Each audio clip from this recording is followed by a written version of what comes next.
Hi everyone, welcome to another episode of Sew Comfort with Amanda.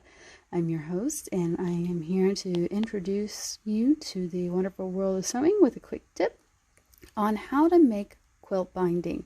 Now, quilt binding is something I actually really don't like to make because it gets tangled and it involves a lot of different steps because you have to join multiple pieces of fabric and then they get tangled.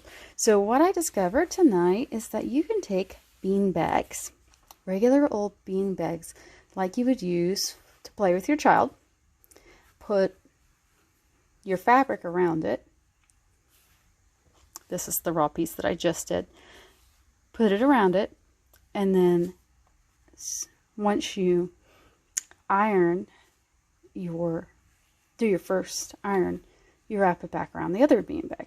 So this keeps it weighted in place and prevents it from twisting and running away from you on your table.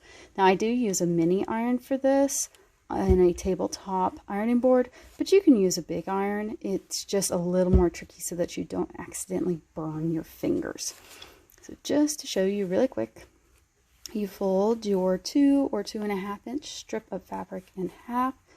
Finger press, that's what this is called, when you run your fingers along it, and then just gently run your iron so that you do it in half. Now this binding will actually be machine sewn to the quilt, and then it will be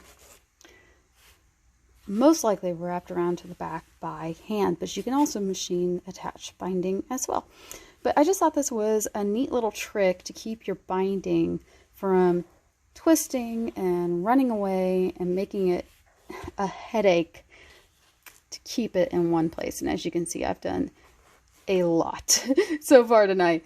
So there you are. This was another quick tip from Sew Comfort with Amanda. I hope you have a wonderful day.